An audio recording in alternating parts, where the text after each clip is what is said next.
¿Qué tal amigos? Sean bienvenidos a un nuevo video para el canal. En esta ocasión vamos a hablar de una historia la cual creo es un imprescindible en la biblioteca de cualquier fanático de los X-Men. Estoy hablando de Dios ama, el hombre mata. Después de leerla creo sin lugar a dudas que si hay una historia que refleja a la perfección el trasfondo de los X-Men es esta. Y con esto en mente, sean bienvenidos a la reseña de Dios ama, el hombre mata.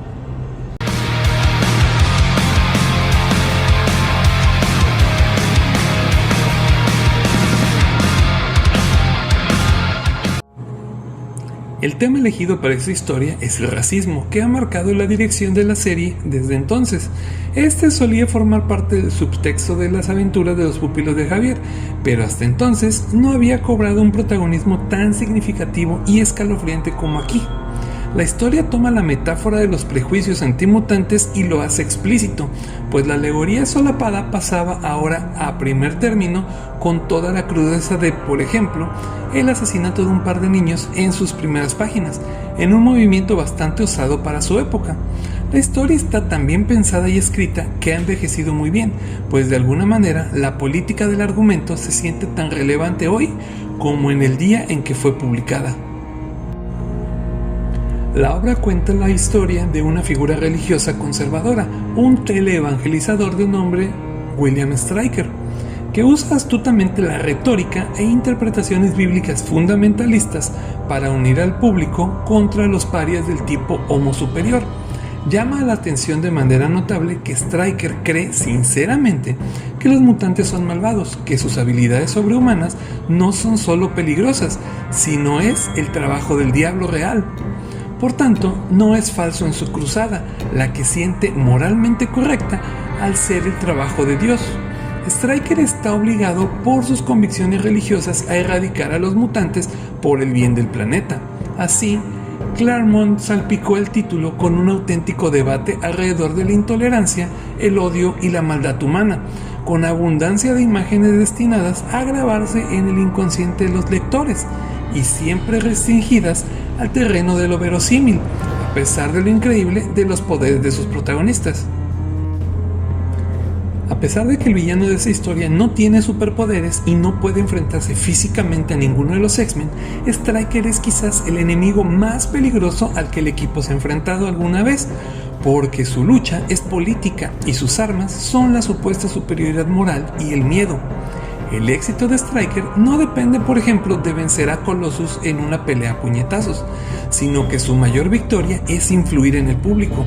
Esto hace que el conflicto no solo tenga una base sorprendentemente madura, sino también plausiblemente aterradora y actual.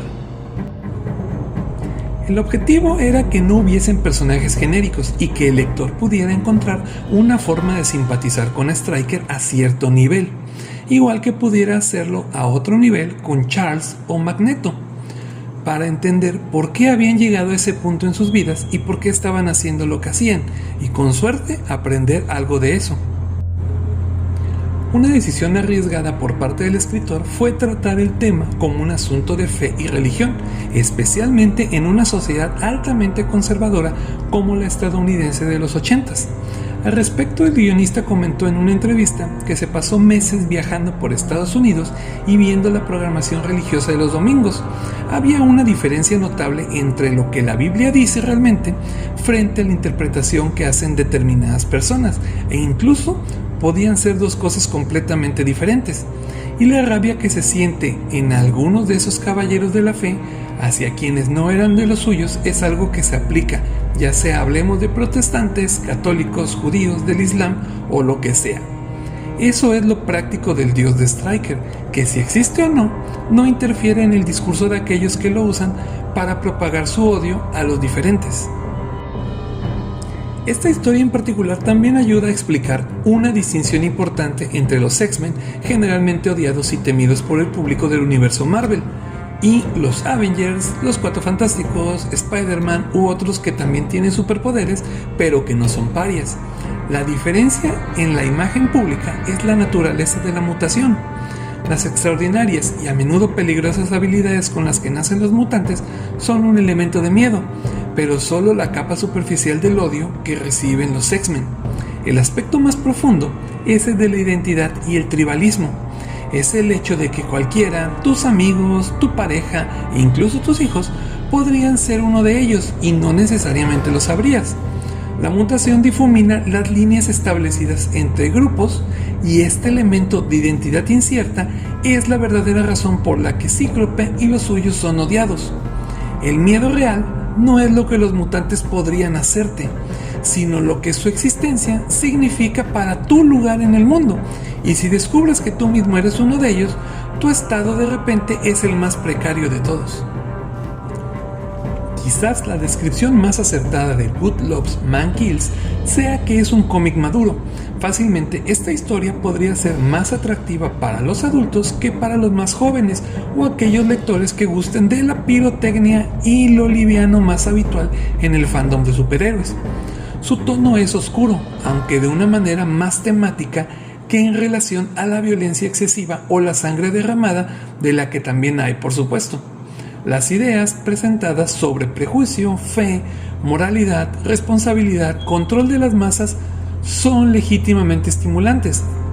Y dado que el conflicto principal de la historia es más ideológico que físico, incluso vemos un giro decisivo en la batalla final que ni siquiera viene de un personaje central. Aunque en general es un título excelso, tiene un par de elementos que lo hacen cojear.